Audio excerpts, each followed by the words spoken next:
Pinalayas ako sa gitna ng baha. Bitbit ang anak kong naghihingalo, habang ang bangkay ng amo ko ay pinagpipistahan na ng mga buwaya niyang kamag-anak.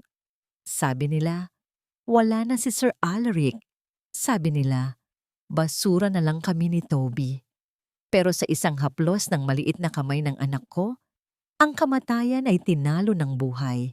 Isang bilyonaryo ang nagising at isang paghihiganti ang nagsisimula. Sino ang tunay na demonyo sa loob ng mansyong ito? At hanggang saan ang kayang isakripisyo ng isang ina para sa katarungan? Sa wakas, patay na ang matandang yan. Hindi na natin kailangang magpanggap, Marcos. Bukas na bukas din, sisiguraduhin kong sa atin na mapupunta ang bawat sentimo ng Boss Industrial. Nanigas ang buong katawan ko sa labas ng pintuan nang marinig ko ang malamig na boses ni Sofia. Ang mga salitang yon ay parang mga lason na dahan-dahang pumasok sa aking pandinig. Tila tinutusok ang bawat bahagi ng aking pagkatao. Hawak ko ang isang tray kung saan nakapatong ang isang mangkok ng mainit na lugaw na hinaluan ko ng malunggay at kaunting luya. Iyon ang huling piraso ng pagkain na itinabi ko. Tiniis ko ang sariling gutom at ang panghihina ng aking anak na si Toby para lang matiyak na may mainit na sabaw na hihigop si Sir Alaric kapag nagising siya mula sa kanyang mahimbing na tulog. Akala ko, tulog lang. Akala ko, pagod lang siya mula sa sunod-sunod na gamutan. Ngunit ang bawat kataga ni Sofia ay parang isang malakas na sampal na nagpagising sa akin sa isang malupit na katotohanan. Ang bango ng luya mula sa dala kong mangkok ay tila naging amoy ng kamatayan at pagtatraidor. Ang aking mga kamay na puno ng mga kalyo sa paglalaban ng mga mamahaling damit ni Sofia para lang may maipambili ng gamot ni Toby ay nagsimulang manginig nang hindi ko mapigilan. Naramdaman ko ang init ng sabaw na tumatagos sa ilalim ng tray. Ngunit mas masakit ang init ng mga luhang nagsisimulang mamuo sa aking mga mata. Paano nila nagagawang pag-usapan ang mamanahin nila habang ang taong nagbigay sa kanila ng lahat ay wala ng buhay sa kabilang silid? Dahan-dahan kong ibinaba ang tray sa maliit na mesa sa hallway, pilit na hindi lumilikha ng anumang tunog na maglalantad sa aking kinalalagyan. Ang bawat tibok ng puso ko ay parang martilyo na bumubugbog sa aking dibdib. Sumulyap ako sa aking tabi kung saan nakatayo ang aking 5 taong gulang na anak na si Toby. Hawak niya ang dulo ng aking kupas na duster. Ang kanyang mga mata ay puno ng pagtataka at takot. Hindi ko magawang magsalita. Pakiramdam ko ay may malaking bara sa aking lalamunan na pumipigil sa anumang tunog na nais ko mawala. Ang mansyong ito, na dati ay itinuturing naming silungan, ay biglang naging isang madilim at nakakasakal na hawla. "Mama, bakit po kayo umiiyak?" Bulong ni Toby. Ang kanyang boses ay tila isang malambot na huni sa gitna ng marahas na katahimikan. Hindi ko siya sinagot. Sa halip, hinila ko siya palayo sa pintuan ng silid ni Sofia at dahan-dahang lumapit sa malaking double door ng silid ni Sir Alaric. Alam kong bawal kaming pumasok doon nang walang pahintulot, lalo na ngayong sinabi nilang patay na siya. Ngunit may kung anong puwersa ang nagtulak sa akin na buksan ang pinto. Gusto kong makita ang huling mukha ng taong, sa kabila ng pagiging masungit at mapag-isa, ay siyang tanging dahilan kung bakit kami may matitirhan. Pagpasok namin, ang lamig ng aircon ay agad na yumakap sa amin. Isang lamig na walang buhay. Doon, sa gitna ng malawak na kama, nakahiga si Sir Alaric Voss. Ang kanyang mukha ay kasing puti ng mga telang nakatakip sa kanya. Wala na ang dating awtoridad sa kanyang mga mata. Wala na ang talas ng kanyang boses. Isang walang buhay na rebulto na lamang siya ng isang makapangyarihang tao. Sa likod namin, narinig ko ang papalapit na mga yabag ni na Sofia at Marcus. Ang kanilang mga tawa ay tila mga hiyaw ng mga demonyong nagdiriwang. Biglang bumitaw si Toby sa aking kamay. Bago ko pa siya mapigilan, lumapit siya sa gilid ng kama. Ang kanyang maliit at payat na kamay ay marahang dumapo sa malamig na palad ni Sir Alaric. Gising na po, sir. Huwag po kayong matulog sa dilim. Natatakot din po ako doon. Bulong ng aking anak. Pinanood ko ang eksenang iyon ng may halong pighati at panghihinayang. Ang isang batang walang muwang, nag-aalay ng haplos sa isang taong binaliwala ng sarili nitong pamilya. Sa sandaling iyon, parang tumigil ang pag-ikot ng mundo. Ang aking mga mata ay nakapako sa mga daliri ni Sir Alaric.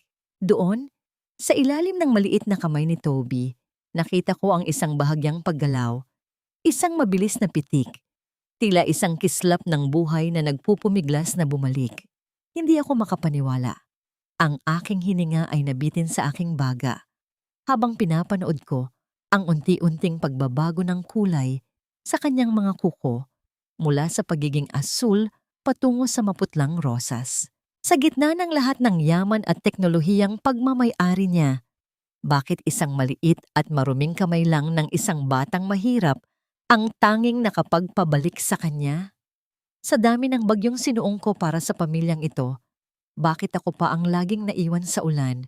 At bakit ngayon lang tila nagpapakita ang langit ng isang himala na hindi ko alam kung magliligtas ba sa amin o lalong magbabaon sa amin sa hukay? Huwag kang sisigaw, Elena. Parang awa mo na. Manatili kang tahimik. Ang mga salitang iyon ay hindi nagmula sa aking isipan, kundi mula sa mga labi ni Sir Alaric. Ang kanyang boses ay garalgal, tila nagmumula sa ilalim ng lupa, tuyot at hirap na hirap. Nanlaki ang aking mga mata habang nakatingin sa kanyang mga mata na dahan-dahang bumubukas. Hindi ito panaginip. Ang bilyonaryong idineklara ng patay ng mga doktor ilang minuto lang ang nakalilipas ay humihinga na sa harap ko. Ang kamay ni Toby ay lalong humigpit sa palad ni Sir Alaric. Tila ang init ng aking anak ang nagsisilbing mitya upang muling mag-alab ang natitirang buhay sa kanyang katawan. Nanginginig ang aking buong pagkatao. Gusto kong tumakbo sa labas at isigaw sa lahat na buhay ang amo ko na nagkamali ang mga doktor, na may himalang nangyari. Ngunit bago ko pa maibuka ang aking bibig, itinaas ni Sir Alaric ang kanyang nanginginig na hintuturo at idiniit ito sa kanyang mga labi. Ang kanyang mga mata, na dati ay puno ng lamig at pagmamalaki, ay puno ngayon ng isang matinding takot at pakiusap. Doon ko naalala ang narinig ko sa kabilang silid, ang tawanan nina Sofia at Marcus habang ipinagdiriwang ang kanyang kamatayan. Sa isang iglap, naintindihan ko ang lahat. Kung malalaman nilang buhay si Sir Alaric, hindi sila titigil hanggat hindi nila natatapos ang kanilang sinimulan. Ang mansyong ito ay hindi na isang tahanan. Ito ay naging isang pugad ng mga sawa na naghihintay lang ng pagkakataong manuklaw. Mama, gising na po si Sir Alaric. Totoo po ang sabi ko. Masayang bulong ni Toby.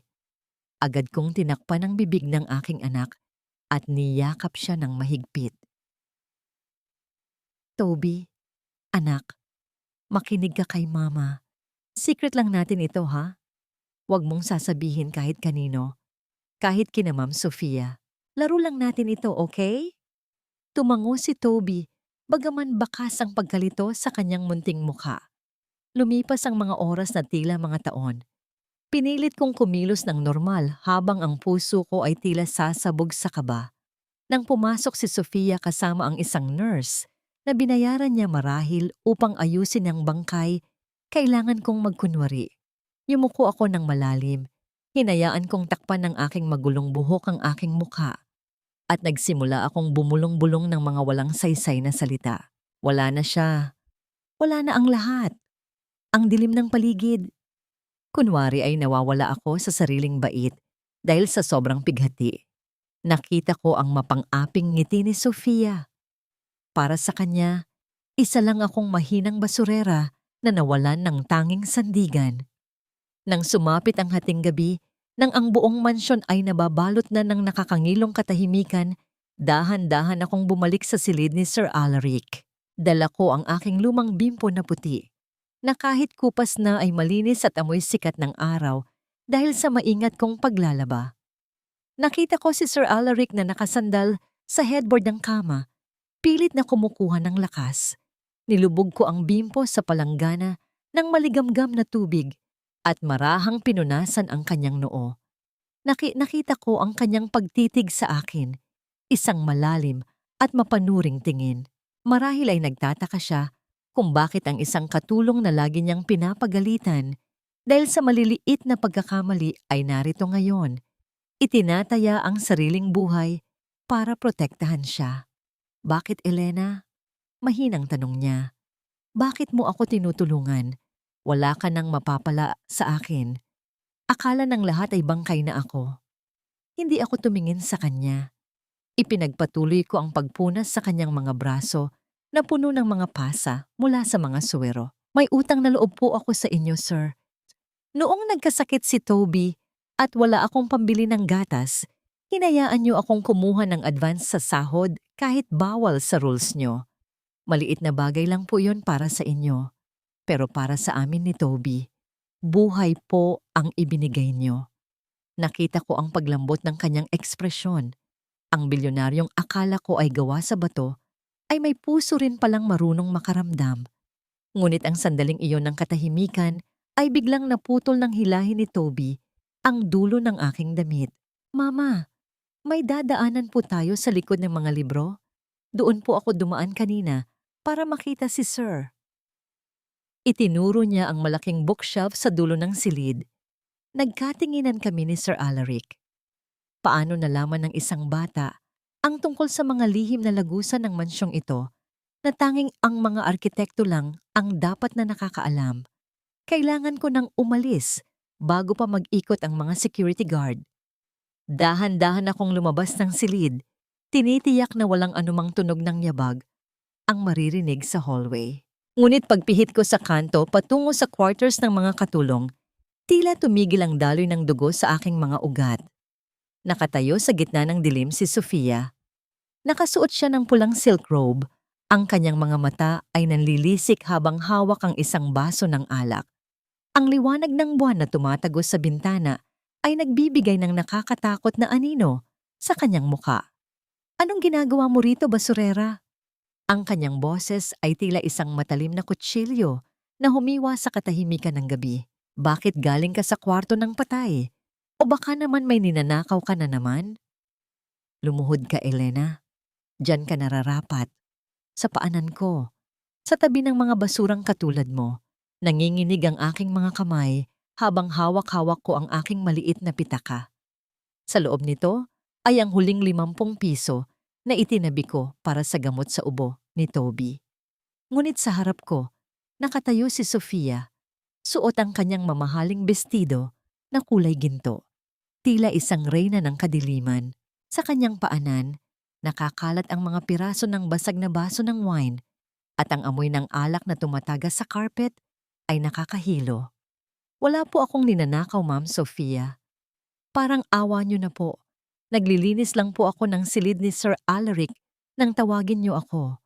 Pakiusap ko. Ngunit bago ko pa matapos ang aking sinasabi, isang malakas na tunog ng palad na tumama sa aking pisngi ang umalingaw-ngaw sa buong pasilyo. Ang aking muka ay biglang uminit at namanhid, tila may libu-libong karayom na tumusok sa aking balat. Hinarap ko ang lahat ng mga katulong na nakamasid sa amin. Ang iba ay nakayuko. Ang iba naman ay may halong awa sa kanilang mga mata, ngunit walang sino man ang naglakas loob na magsalita. Sa mundong ito, ang boses ng isang mahirap na katulong ay walang halaga laban sa salita ng isang babaeng malapit ng maging tagapagmana ng bilyon-bilyong piso. Huwag kang magmalinis, Elena. Nakita kitang pumasok sa kwarto ko kanina.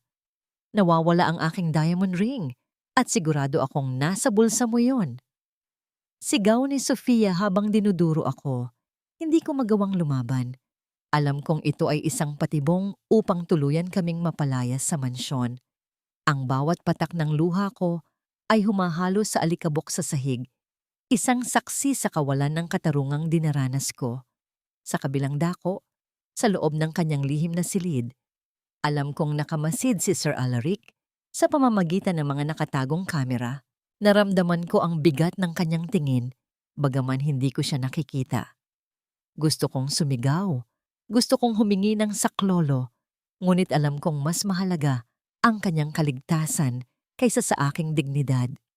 Pinunasan ko ang dugo sa gilid ng aking labi at dahan-dahang lumuhod upang pulutin ang mga bubog. Bawat piraso ay tila tumutusok din sa aking puso. Pagkatapos ng mahabang oras ng pagpapahiya, bumalik ako sa aming maliit na kwarto sa dulo ng kusina.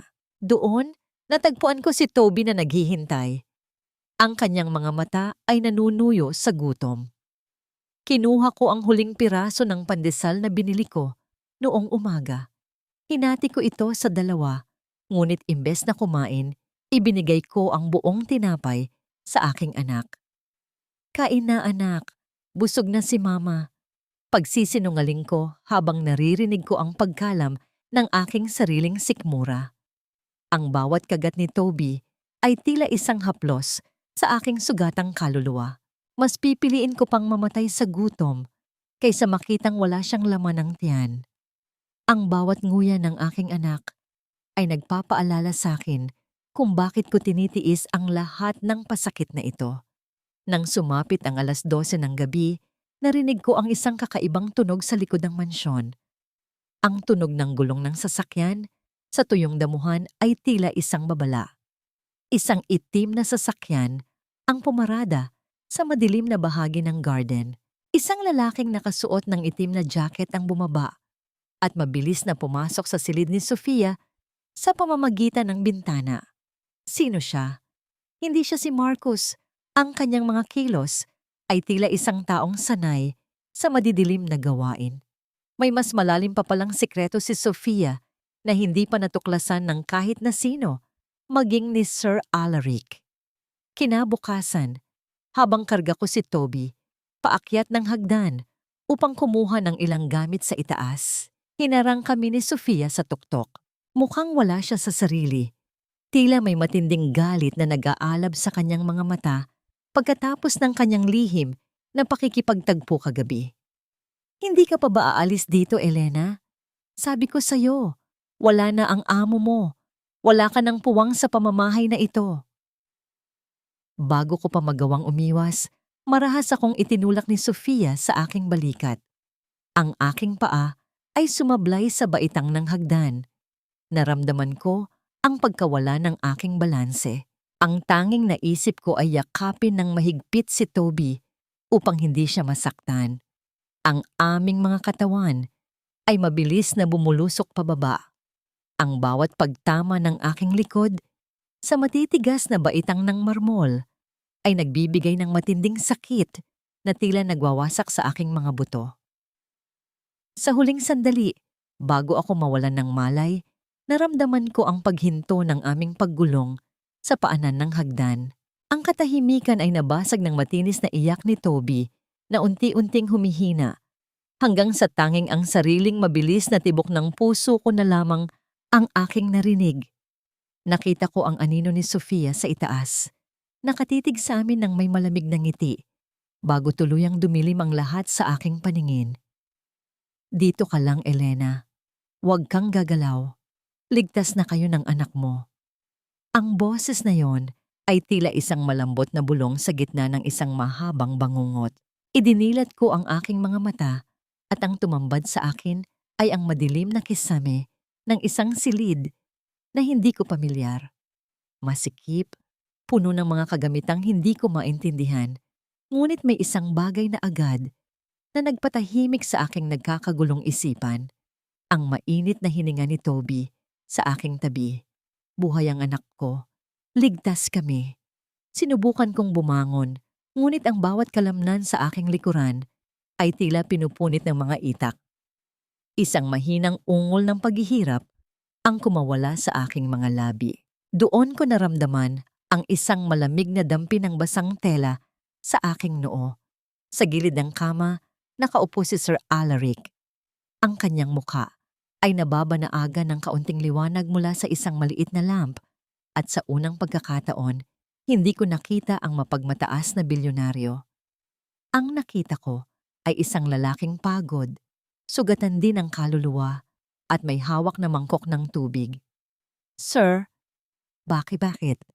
Tanong ko sa gitna ng aking panghihina. "Bakit niyo po ginagawa ito?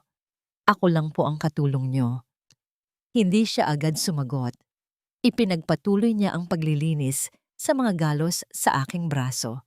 Ang kanyang mga kamay, na sanay humawak ng mga mamahaling pluma at bilyong pisong kontrata, ay dahan-dahan at maingat na gumagalaw, tila natatakot na lalo akong masaktan. Ang ironya ng sitwasyon ay tila isang tinik na bumaon sa aking dibdib. Ang taong pinaglingkuran ko ng may takot ay siya ngayong naglilingkod sa akin sa gitna ng kadiliman. "Dahil ikaw lang, Elena. Ikaw at ang anak mo ang tanging umiyak para sa akin noong akala ng lahat ay wala na ako." Mahina niyang sagot. Ang kanyang boses ay puno ng pagsisisi. Sa loob ng 45 taon, pinaligiran ko ang sarili ko ng ginto. Pero ngayong gabi ko lang naramdaman ang tunay na init ng isang tahanan dahil sa inyo. Habang nagpapahinga kami sa lihim na silid na yon, ikinuwento ko sa kanya ang aking mga pangarap. Ang simpleng buhay na nais ko para kay Toby. Isang maliit na bahay na may taniman ng gulay, malayo sa mga mapanuring mata ng mga taong katulad ni Sofia. Nakita ko ang pagbabago sa mga mata ni Sir Alaric. Ang talim ng kanyang titig ay napalitan ng isang malalim na pag-unawa. Dahan-dahang lumapit si Toby sa kanya habang tulog, at ang maliit na ulo ng aking anak ay sumandal sa hita ni Sir Alaric. Sa halip na lumayo, dahan-dahang hinaplos ng bilyonaryo ang buhok ni Toby. Isang tagpo na hindi ko akalaing makikita ko sa buong buhay ko. Pagkalipas ng ilang araw, habang unti-unting bumabalik ang aking lakas, nakatanggap ako ng balita mula sa hospital kung saan sumasailalim sa check-up si Toby. Isang anonymous donor daw ang nagbayad ng buong halaga para sa operasyon sa puso ng aking anak. Hindi ko na kailangang magmakaawa, hindi ko na kailangang lumuhod sa paanan ni Sofia. Alam ko kung sino ang nasa likod nito, kahit na nananatiling tahimik si Sir Alaric sa isang sulok. Isang gabi, habang inaayos ko ang aking mga gamit, nahulog ang aking lumang pitaka. Bumukas ito at lumabas ang isang kupas na litrato ng aking namayapang ina noong kabataan pa niya. Nakita ko ang paghinto ni Sir Alaric sa kanyang binabasa. Kinuha niya ang litrato at tila nakakita ng isang multo mula sa nakaraan. "Saan mo nakuha ang litratong ito, Elena?" tanong niya. Ang kanyang boses ay nanginginig sa hindi ko maipaliwanag na dahilan. Ang kanyang titig ay palipat-lipat sa litrato at sa akin. Ngunit bago ko pa masagot ang kanyang katanungan, isang puting sobre ang dahan-dahang isiningit sa ilalim ng pinto ng aming pinagtataguan. Walang pangalan ang nagpadala, walang selyo. Mabilis ko itong binuksan at ang aking puso ay tila tumalon palabas ng aking dibdib sa takot. Sa loob ng sobre ay may isang papel na may nakasulat na mga salitang tila isinulat gamit ang nanginginig na kamay. "Alam kong buhay ang amo mo, Elena. Huwag kang pakasisiguro sa aninong kinatatayuan mo. Mag-ingat ka, dahil ang susunod na pagbagsak nyo ay hindi na sa hagdan, kundi sa hukay." Sa gitna ng katahimikan ng gabi, ang bawat tunog ng kuliglig sa labas ay tila naging isang babala. May ibang nakakaalam, may ibang nanonood sa bawat kilos namin. Ang aming munting paraiso ng paghilom ay biglang nabalot ng isang makapal na ulap ng panganib. Hindi ako makahinga. Sa bawat segundong lumilipas, tila mas sumisikip ang hangin sa loob ng maliit na silid na ito. Ang puting papel na may banta ay nanginginig sa aking mga kamay. Ang bawat letra ay tila isang matalim na kuko na kumakalmot sa aking katatagan. Sino ang nakakaalam? Paano nila nalaman? Tumingin ako kay Sir Alaric, ngunit ang kanyang atensyon ay wala sa liham. Ang kanyang mga mata ay nakapako pa rin sa kupas na litrato ng aking ina na si Luwalhati. Ang kanyang mukha ay kasing puti ng papel na hawak ko at ang kanyang mga labi ay bahagyang nakabukas. Tila may nais siyang sabihin pero walang tunog na lumalabas. Sir, anong problema po? Tanong ko, pilit na itinatago ang panginginig ng aking boses. Kilala niyo po ba ang nanay ko? Dahan-dahang ibinaba ni Sir Alaric ang litrato sa ibabaw ng mesa. Ang kanyang paghinga ay mabigat. Tila may dambuhalang batong nakadagan sa kanyang dibdib. Hindi ngayon ang tamang panahon para pag-usapan ito, Elena. Ngunit tandaan mo, ang pagkakaroon mo sa mansyong ito ay maaaring hindi isang aksidente lamang. Ang kanyang mga salita ay tila isang palaisipan na lalong nagpagulo sa aking isipan. Ngunit bago ko pa siya matanong muli, narinig namin ang marahas na pagbukas ng pinto ng kusina sa labas ng aming pinagtataguan. Mabilis kong itinago si Toby sa likod ng isang lumang aparador. Sumilip ako sa maliit na siwang ng pinto at nakita ko si Sofia. May hawak siyang isang platito ng mga kulay rosas na cupcake. Ang kanyang ngiti ay tila isang patalim na binalot sa asukal. Elena, nasaan ka na? Bruha ka. May dala akong merienda para sa anak mo. Alam kong nagugutom ang batang yon. Ang bawat hakbang ni Sofia sa sahig ay tila isang tunog ng paparating na panganib. Alam kong hindi siya magbibigay ng pagkain ng walang masamang balak. Nakita ko ang isang kakaibang puting pulbos sa gilid ng isa sa mga cupcake. Ang aking puso ay tila sasabog sa takot. Noong mga sandaling iyon, naramdaman ko ang isang mainit na kamay na humawak sa aking balikat. Si Sir Alaric. Ang kanyang titig ay nag-aapoy sa galit. Isang galit na matagal niyang kinimkim. Huwag mong hahayaang kainin niya yan ni Toby. Bulong niya sa aking pandinig. Ang kanyang boses ay puno ng awtoridad na tila muling nagbabalik. Uubusin ko sila, Elena. Pero kailangan ko ang tulong mo. Kailangan nating lumabas sa anino. Dahan-dahan kaming lumabas mula sa lihim na silid matapos makaalis ni Sofia sa kusina. Sa gabing iyon, sa ilalim ng malamig na liwanag ng buwan, ipinakilala ako ni Sir Alaric sa kanyang pinagkakatiwalaang abogado, si Attorney Valdez, na palihim na pumasok sa mansyon. Pinanood ko silang mag-usap tungkol sa mga dokumento, tungkol sa hustisya, at tungkol sa pagbawi ng lahat ng nawala. Sa gitna ng kanilang pag-uusap, naramdaman ko ang pagod at takot na unti-unting bumabalot sa akin. Napaupo ako sa isang sulok, yakap ang aking mga tuhod. Biglang tumayo si Sir Alaric at lumapit sa akin. Hindi siya nagsalita. Sa halip, hinawakan niya ang aking magaspang na kamay. Ang kamay na puno ng kalyo mula sa pagtatrabaho. Ang kamay na humahawak sa buhay ni Toby. Ang init ng kanyang palad ay tila isang pangako ng proteksyon na hindi ko kailanman naramdaman mula sa kahit na sinong lalaki. Sa sandaling iyon, ang agwat ng aming katayuan sa buhay ay tila naglaho.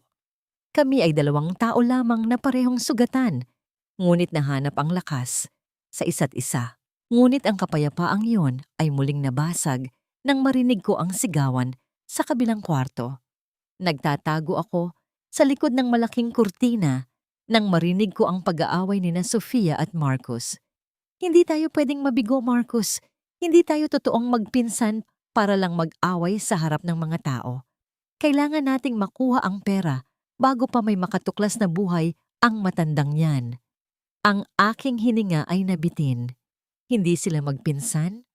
Ang buong pagkatao nila ay isang malaking kasinungalingan. Sa kanilang pag-aalis, may nahulog na isang folder mula sa kamay ni Marcus. Nang masiguro kung wala na sila, dahan-dahan ko itong pinulot. Binuksan ko ang folder sa ilalim ng maliit na flashlight. Ang aking mga mata ay nanlaki sa nabasa ko. Ang huling testamento ni Sir Alaric ay binago. Hindi lamang ito peke, kundi nakalagay doon na ang lahat ng ari-arian, ang bawat lupain, at maging ang pundasyon para sa mga bata ay ibibenta at ipapangalan kay Sofia. Wala silang ititira, kahit ang pangarap para sa mga batang katulad ni Toby. Doon ko napagtanto ang lalong malalim na hukay na kinapapalooban namin. Ang banta sa liham ay hindi lamang pananakot. Sila ay handang pumatay upang hindi mabunyag ang kanilang lihim. Habang binabasa ko ang huling pahina, nakita ko ang isang pangalan na nakasulat sa ilalim ng dokumento bilang saksi. Isang pangalan na narinig ko na noon sa aking ina. Isang pangalan na nag-uugnay sa aming lahat sa isang madilim na nakaraan. Sana ay hindi na lang ako nagising kung ang bawat hininga ko ay magiging dahilan ng panganib para sa inyo. Ang boses ni Sir Alaric ay tila isang sugat na muling bumukas sa gitna ng kadiliman. Nakaupo kami sa sahig ng lihim na silid. Ang tanging liwanag ay nagmumula sa isang maliit na kandila na muntik nang maubos. Hawak-hawak ko pa rin ang folder na naglalaman ng pekeng testamento. Ang bawat pahina ay tila bumibigat sa aking mga kamay. Paano nagagawang itapon ng isang tao ang dangal at buhay ng iba para lamang sa mga pirasong papel na ito? Ang amoy ng lumang libro at alikabok sa silid ay tila lalong nagpabigat sa aking pakiramdam. Tumingin ako kay Toby na mahimbing na natutulog sa isang sulok. Ang kanyang maliit na dibdib ay dahan-dahang tumataas at bumababa. Ang bawat paghinga niya ay isang paalala ng aking tungkulin. Lumapit ako kay Sir Alaric at dahan-dahang kinuha ang kanyang nanginginig na kamay. Ang kanyang balat ay malamig pa rin, ngunit may init na unti-unting dumadaloy mula sa aking mga palad patungo sa kanya. Huwag niyo pong sabihin iyan, sir. Utang na loob po namin sa inyo ang bawat pagkakataon na meron kami ngayon. Kung hindi dahil sa inyo, baka sa kalsada na kami pinulot ni Toby noong nakaraang taon. Bulong ko. Ang aking boses ay puno ng determinasyon. Isang lakas na hindi ko alam na taglay ko pala. Lalaban po tayo. Hindi lang para sa inyo, kundi para sa katarungan na matagal nang ninakaw sa pamilyang ito. Sa sandaling iyon, isang pambihirang katahimikan ang bumalot sa amin. Dahan-dahang kinuha ni Sir Alaric ang isang maliit na kahoy na laruan ni Toby, isang kotseng gawa sa recycled na lata, at sinimulan itong ayusin gamit ang isang maliit na distornilyador. Ang isang bilyonaryong sanay sa mga mamahaling sasakyan ay narito ngayon. Seryosong inaayos ang laruan ng anak ng kanyang katulong. Ang kanyang mga daliri ay maingat na kumikilos. Tila ang pag-aayos sa maliit na bagay na yon ang tanging paraan niya upang ayusin ang sarili niyang nawasak na mundo. Iyon ang unang pagkakataon na nakita ko siyang ngumiti ng totoo. Isang ngiting hindi nakatago sa likod ng pera o kapangyarihan. Ngunit ang kapayapaang iyon ay tila isang mabilis na panaginip. Narinig namin ang maras na pagkalatog ng mga gamit sa labas ng aming silid. Ang bawat kalabog ng pinto at ang tunog ng pagbagsak ng mga plorera ay tila isang babala. Si Sofia. Alam kong hinahanap na niya ang nawawalang folder. Ang kanyang boses ay tila isang matinis na tili na humihiwa sa katahimikan ng gabi. Nasaan ang folder na yun? Elena, alam kong ikaw ang kumuha. Lumabas ka riyan. Magnanakaw ka. Ang bawat yabag ng kanyang sapatos sa sahig na gawa sa hardwood ay tila papalapit sa aming kinalalagyan. Ang aking puso ay tila sasabog sa takot. Mabilis kong isinilid ang folder sa ilalim ng kutsyon ni Toby at hinarap ang pinto. Naramdaman ko ang paghawak ni Sir Alaric sa aking siko. Ang kanyang titig ay nagsasabing mag-ingat ako. Dahan-dahan kong pinihit ang hawakan ng pinto at lumabas sa madilim na hallway. Nandito po ako, Ma'am Sofia. Huwag po kayong sumigaw. Natutulog na po ang anak ko. Mahinahon kong sabi. Kahit na ang buong katawan ko ay nanginginig sa kaba. Tumambad sa akin si Sofia. Ang kanyang buhok ay gulo-gulo at ang kanyang mga mata ay nanlilisik sa galit. Bigla niyang hinablot ang aking damit at itinulak ako sa dingding. Huwag mo akong paglaruan, Elena.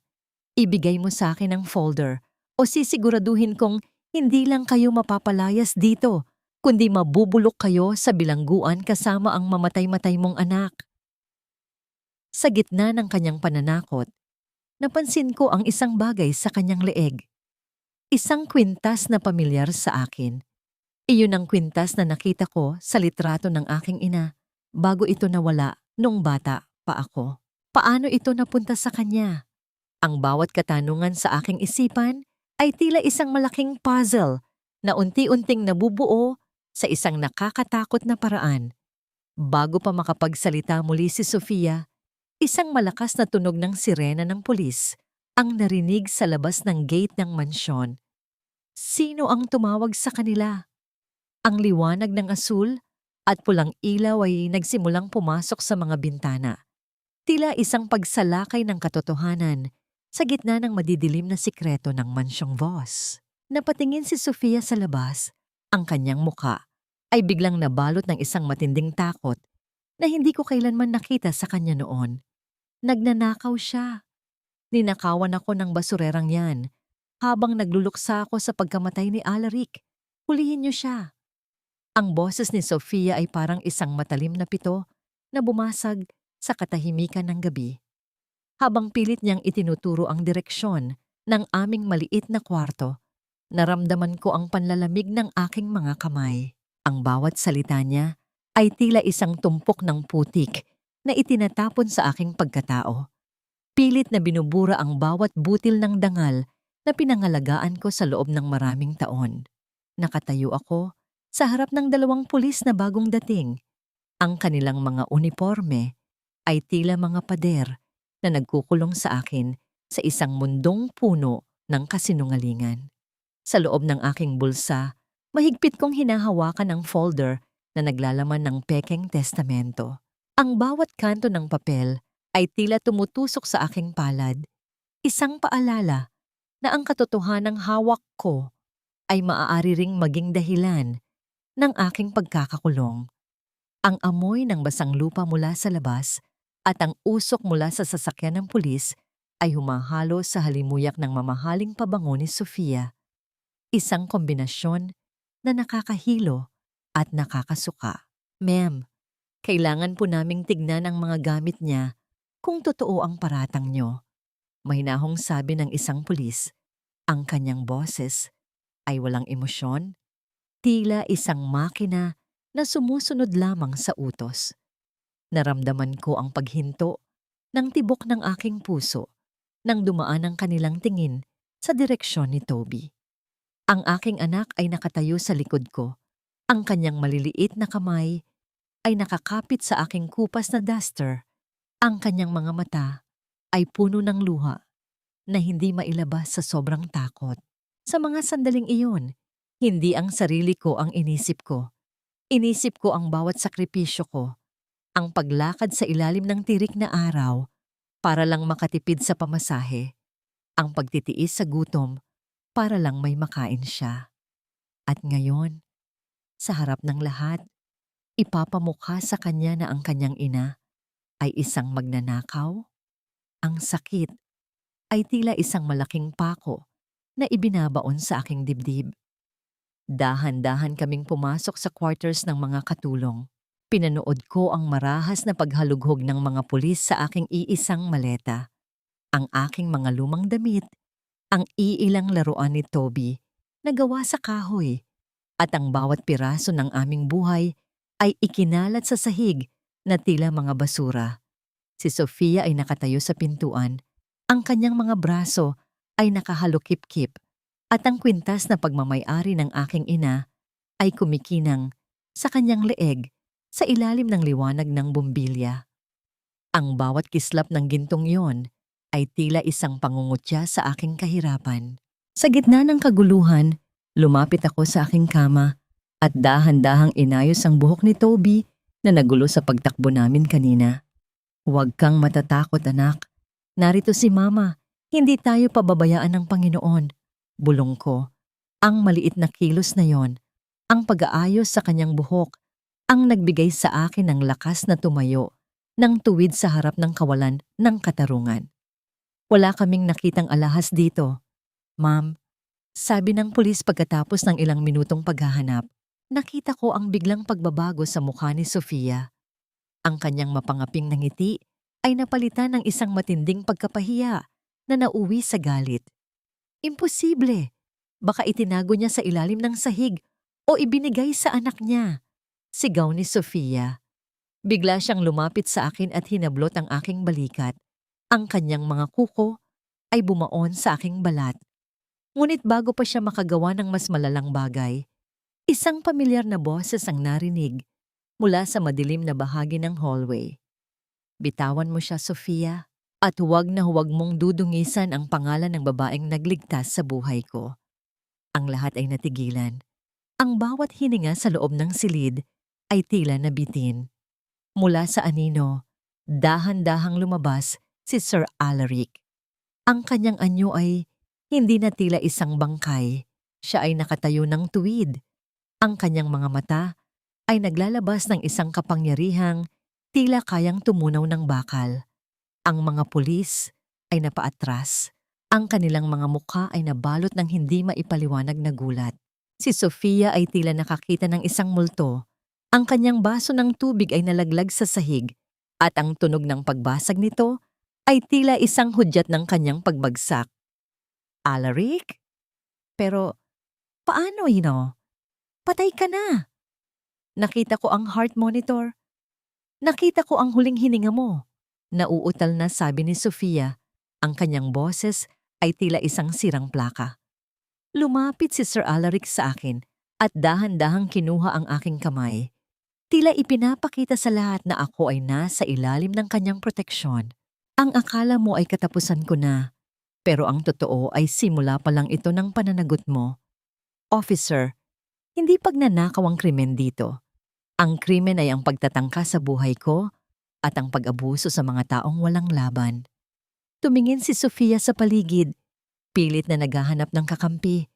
Ngunit maging ang mga pulis ay nagsimula ng magduda sa kanya. Sa gitna ng tensyon, biglang bumukas muli ang gate ng mansyon. Isang mamahaling sasakyan ang pumasok at lumabas mula rito, ang isang lalaking hindi ko inaasahan. Ang lalaking nakita ko sa itim na sasakyan nung nakaraang gabi na kasama ni Sofia. Officer, huwag kayong maniniwala sa kanya. Ang lalaking iyan ay impostor. Sigaw ni Sofia habang itinuturo si Sir Alaric. At ang katulong na yan, siya ang pumatay sa totoong Alaric Voss. Pinagtatakpan lang nila ang isa't isa dahil matagal na silang magkasabwat. Huwag niyo siyang hahawakan. Wala siyang kasalanan. Ako ang saksi. Ako ang nakakita kung paano niya pinatay si Alaric.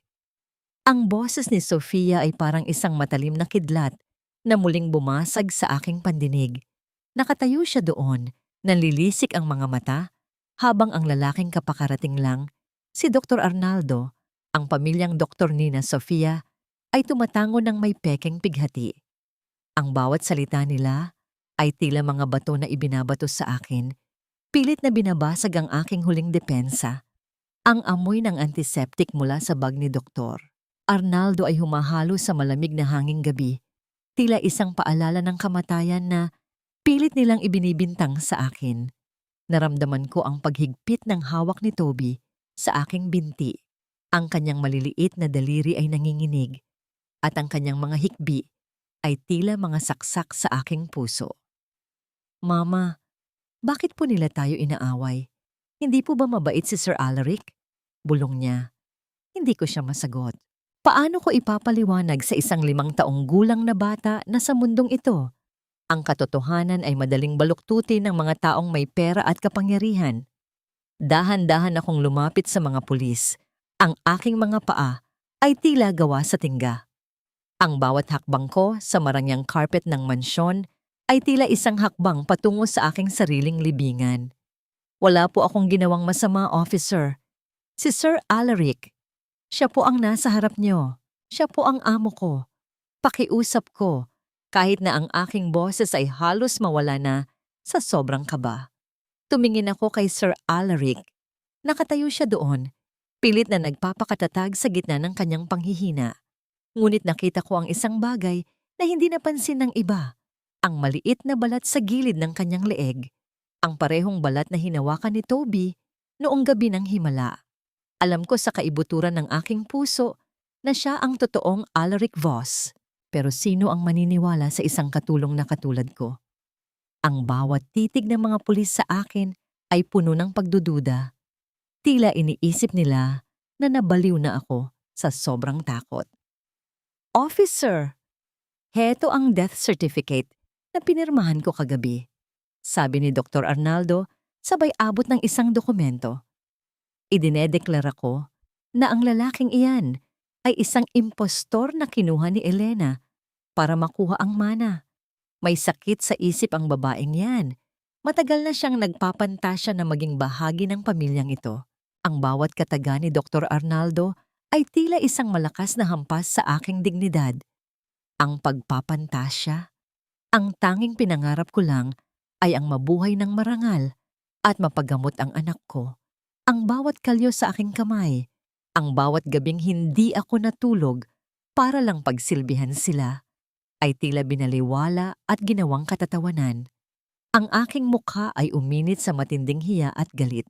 Ang hiya na nararamdaman ko sa harap ng aking anak ay mas masakit pa sa anumang sampal na natanggap ko mula kay Sofia. Biglang hinablot ng isang pulis ang aking mga braso. Naramdaman ko ang malamig na bakal ng posas na pilit nilang ikinakabit sa aking mga kamay. "Mama, wag niyo pong kunin ang mama ko," sigaw ni Toby. Ang tunog ng kanyang pag-iyak ay tila isang matalim na tunog na bumasag sa aking katatagan. Sa sandaling iyon, isang malakas na boses ang muling umalingaw-ngaw. "Bitawan niyo siya!" sigaw ni Sir Alaric. Lumapit siya kay Dr. Arnaldo at kinuha ang dokumento. Sabay punit nito sa harap ng lahat. Ang bawat piraso ng papel na bumagsak sa sahig ay tila isang simbolo ng unti-unting pagguho ng plano ni na Sofia. "Arnaldo, alam nating dalawa kung magkano ang ibinayad sa iyo ni Sofia para pekin ang dokumentong ito," sabi ni Sir Alaric. Ang kanyang boses ay puno ng kapangyarihan na tila muling nagbabalik. "Officer, kung naniniwala kayong impostor ako, bakit hindi niyo tawagan ang main office ng Boss Industrial? Bakit hindi niyo itanong ang security code na tanging ako lang ang nakakaalam?" Natigilan ang mga pulis.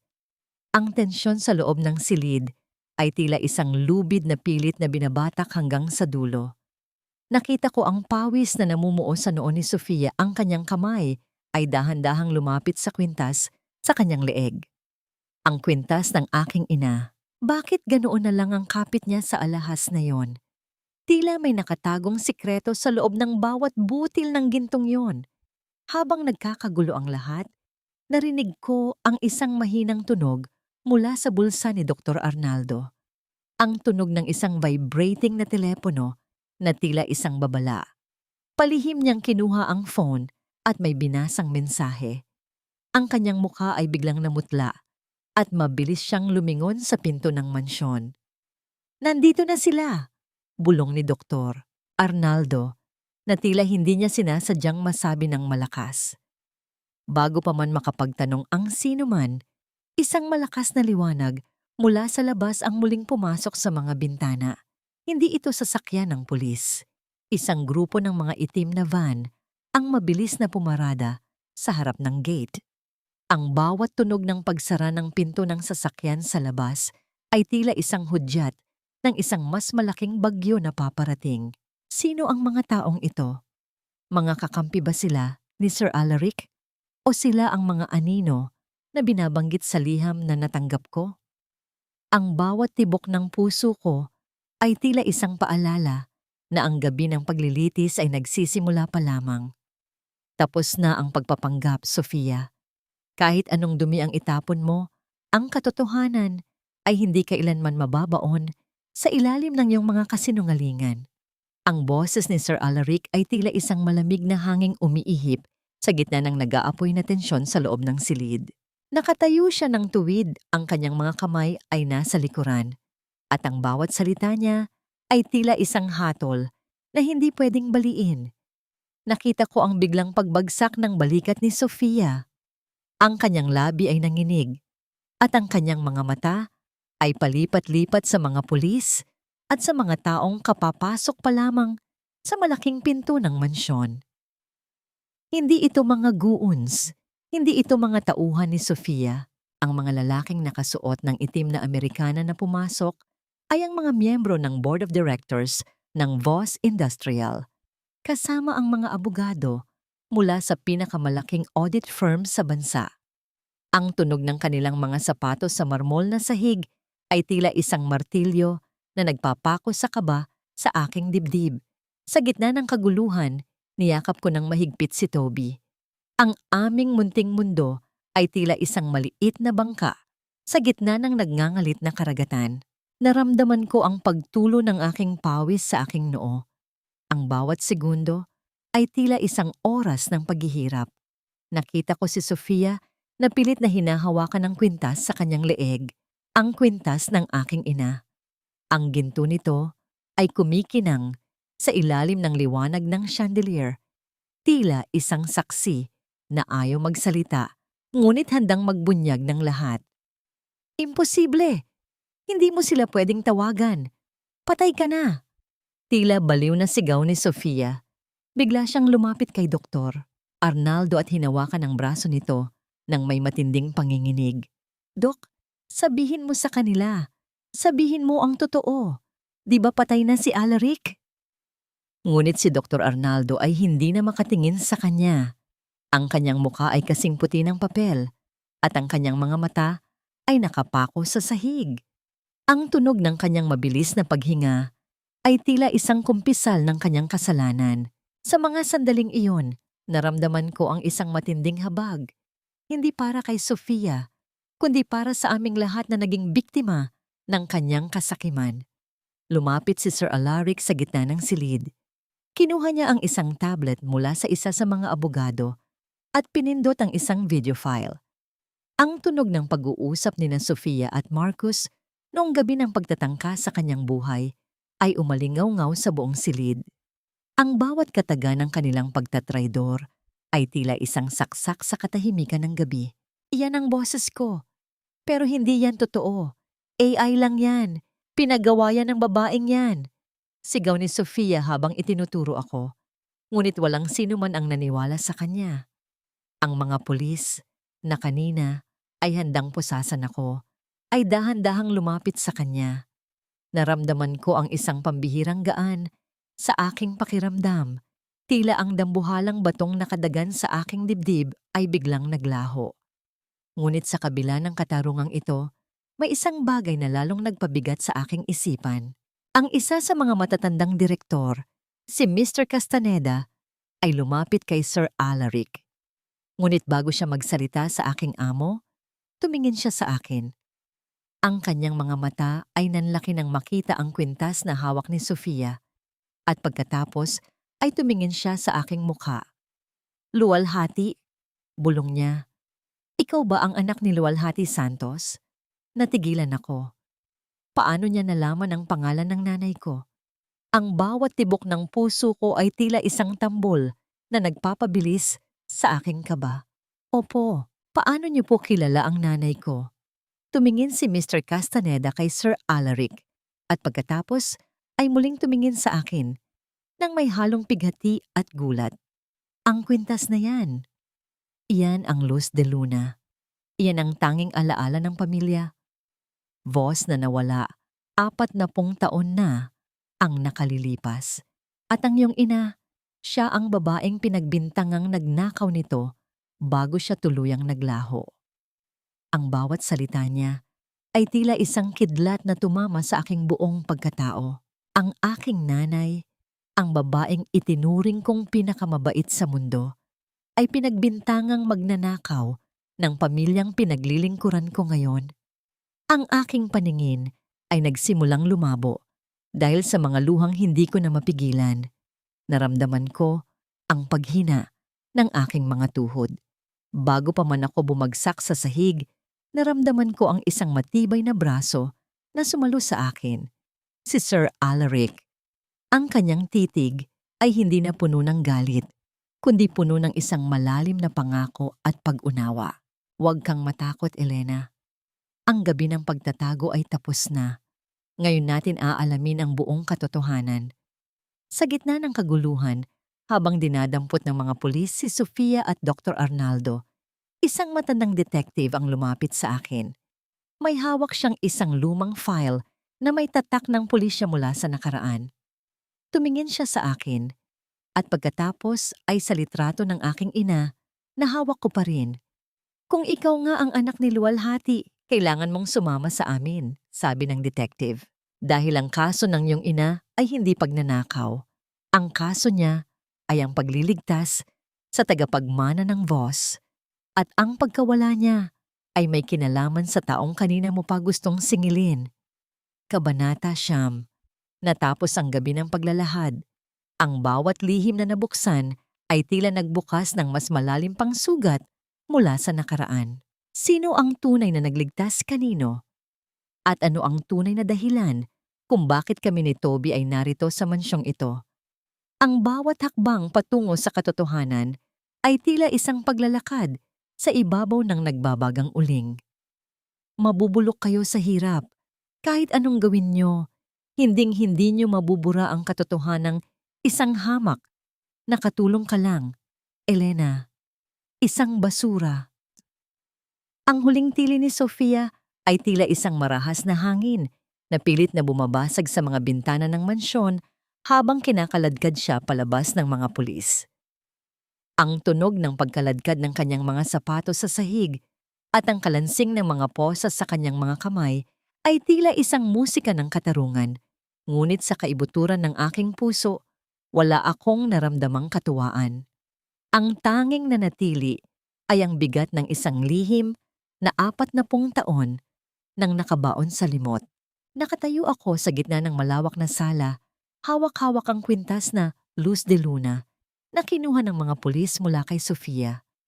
Ang bawat butil ng ginto nito ay tila humihinga sa aking palad, malamig at puno ng kasaysayan. Tumingin ako sa aking mga kamay na puno ng kalyo, mga kamay na sanay sa paglilinis ng dumi ng ibang tao. At ngayon, ang mga kamay na ito ang humahawak sa pinakamahalagang kayamanan ng pamilya Voss. Ang amoy ng lumang papel at alikabok mula sa folder ng detective ay humahalo sa halimuyak ng mga bulaklak sa sala. Tila isang paalala na ang bawat kagandahan ay may nakatagong dumi sa ilalim. Elena, anak. Ang boses ni Sir Alaric ay tila isang mahinang haplos sa aking balikat. Lumapit siya sa akin.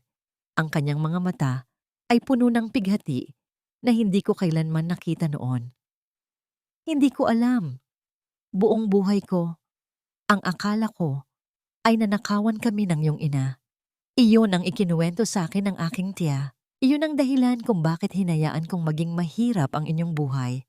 Dahan-dahan kaming naupo sa sofa habang binubuksan ng detective ang lumang file. Sa loob nito ay may isang ulat mula sa isang retiradong bumbero. 40 taon na ang nakalilipas, nagkaroon ng malaking sunog sa lumang mansyon ng mga Voss.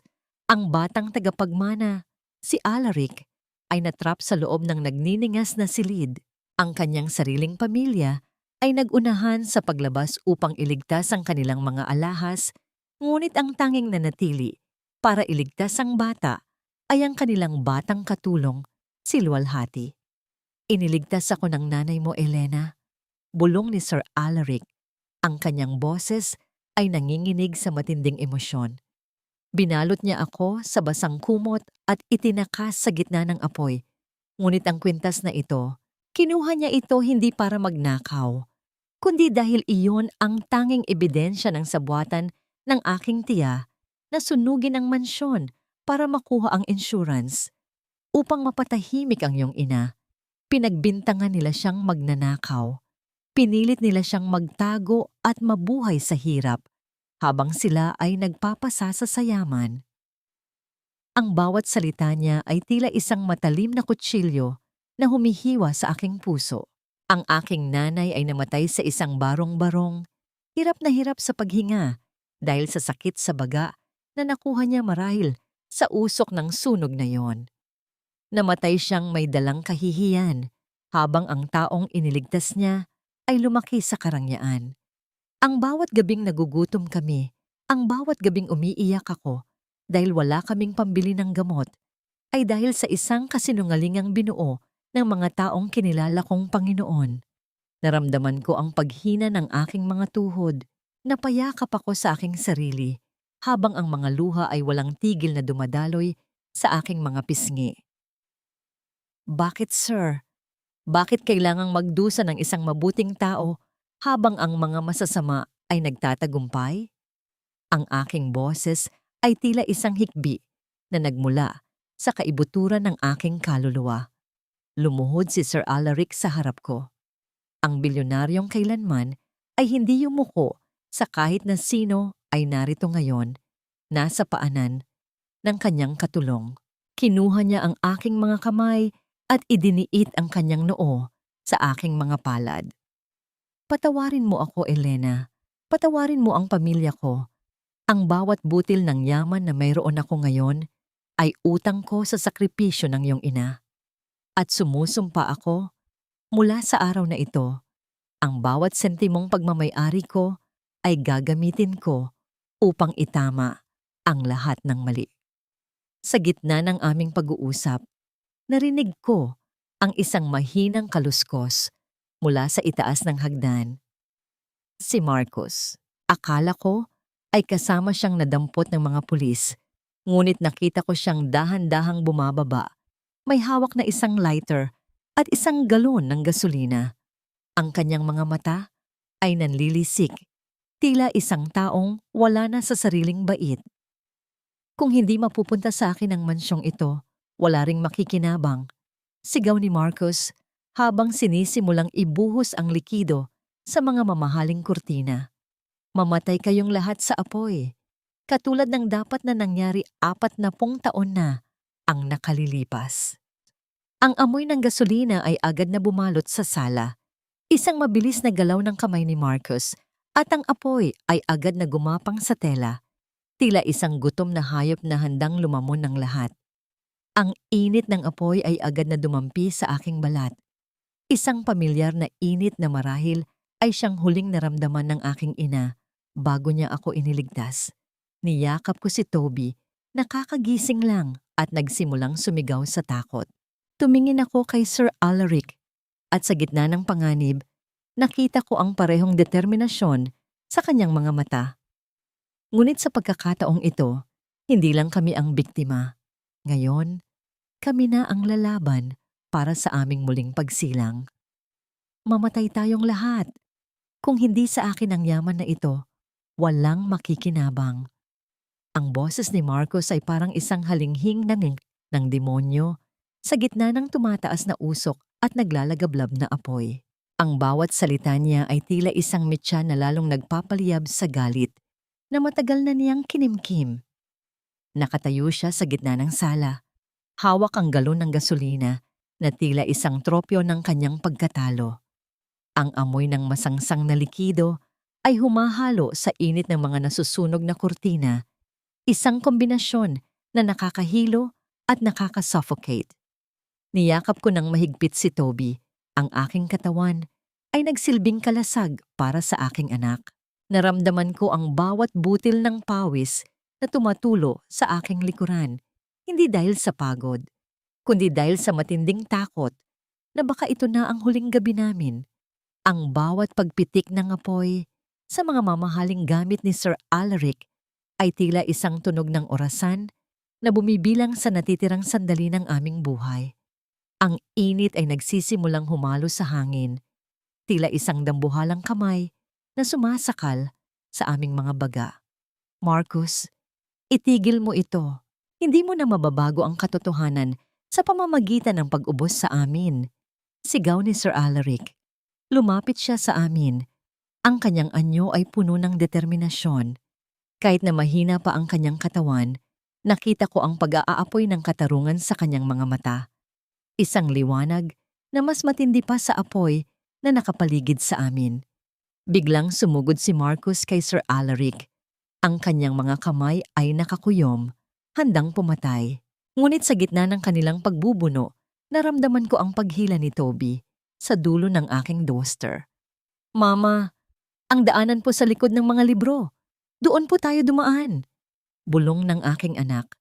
Ang kanyang boses ay nanginginig sa takot, ngunit puno ng pag-asa. Doon ko naalala ang lihim na lagusan na natuklasan ni Toby noong mga nakaraang gabi. Sa gitna ng kaguluhan, hinila ko si Sir Alaric palayo. Kay Marcus. "Sir, dito po. May daan dito." Sigaw ko habang itinuturo ang malaking bookshelf sa dulo ng silid. Ang bawat hakbang namin sa mainit na sahig ay tila isang pagtakas mula sa mismong impyerno. Dahan-dahan naming pinihit ang mekanismo sa likod ng mga libro. Ang tunog ng paggalaw ng mabigat na kahoy ay tila isang himig ng kaligtasan. Pumasok kami sa madilim na lagusan.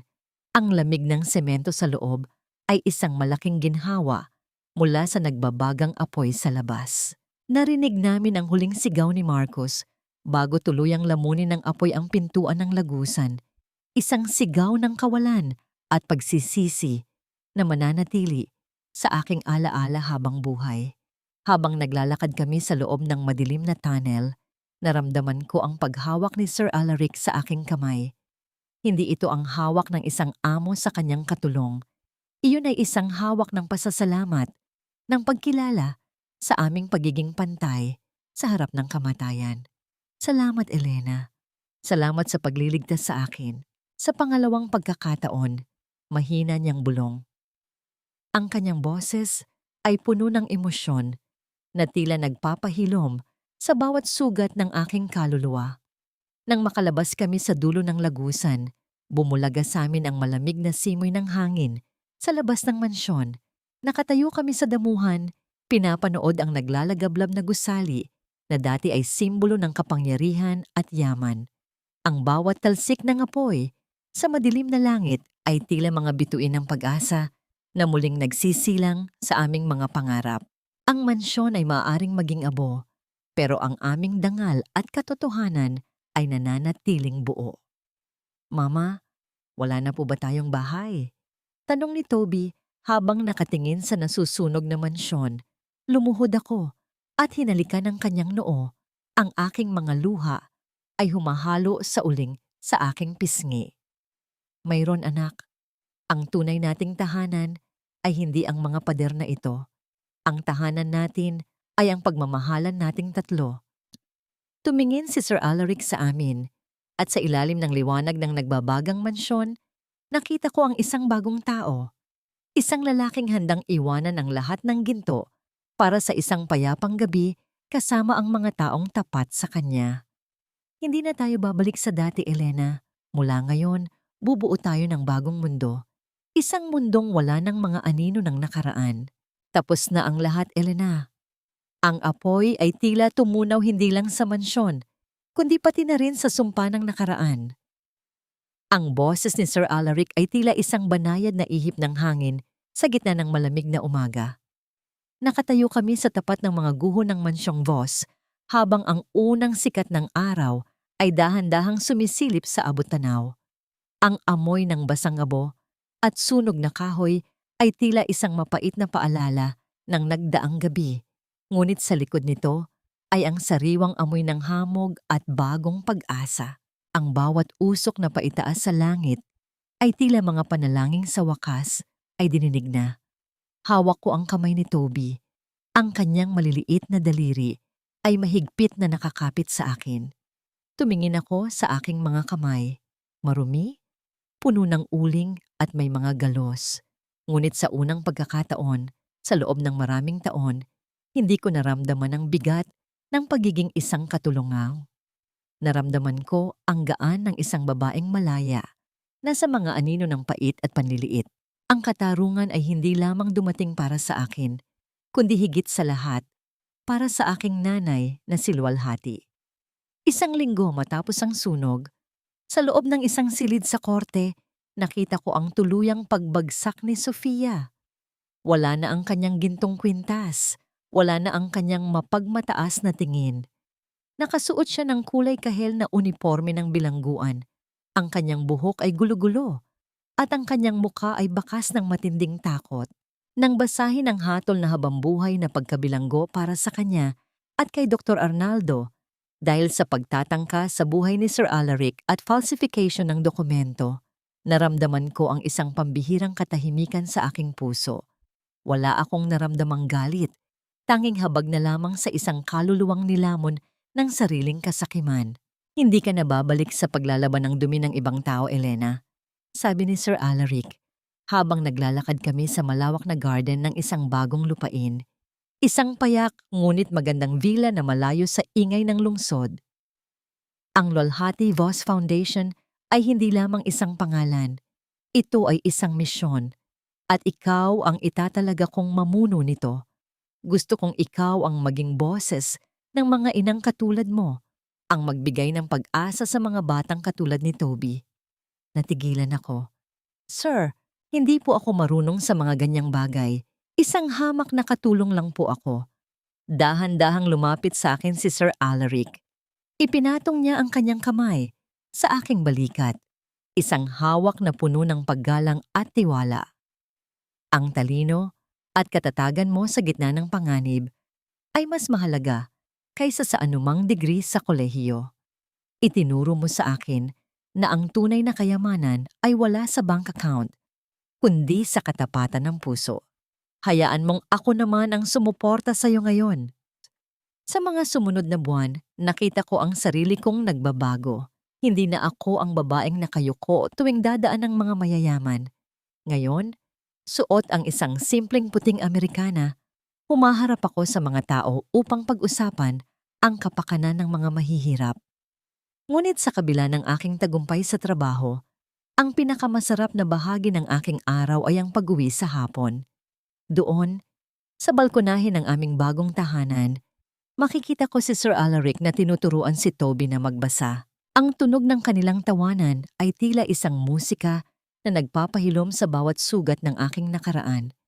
Minsan, nahuhuli ko ang titig ni Sir Alaric sa akin, isang titig na puno ng isang damdaming hindi na kailangang bigkasin ng mga salita. Isang kilig na hindi nagmumula sa mga mamahaling regalo, kundi sa maliliit na haplos ng kamay tuwing kami ay magkakatabi sa hapagkainan. Salamat sa muling pagkabuhay, Elena.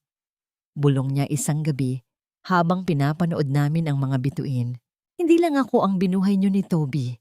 Binuhay niyo ang puso kong matagal nang namatay sa lamig ng pera. Hinawakan ko ang kanyang kamay. Ang aming mga daliri ay nagkurus tila isang pangako na hindi na muling maghihiwalay. Ang gabi ay tahimik. Ang tanging maririnig ay ang tibok ng aming mga puso na sumasabay sa himig ng gabi. Ang katarungan ay nakamit na, ang mga kaaway ay wala na, at sa wakas, ang aming pamilya ay buo na sa ilalim ng basbas ng pagmamahalan. 1 taon na ang nakalilipas mula nang lamunin ng apoy ang mansyong naging saksi sa aking bawat patak ng luha at bawat bugbog ng tadhana. Ngayon, habang nakatayo ako sa balkonahe ng Luwalhati Home, isang pasilidad na itinayo namin para sa mga inang walang matuluyan at mga batang may sakit sa puso.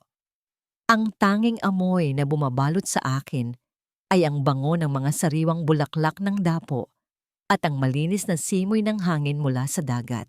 Wala na ang amoy ng amag sa madilim na quarters ng mga katulong, wala na ang malansang amoy ng tinitipid na pagkain.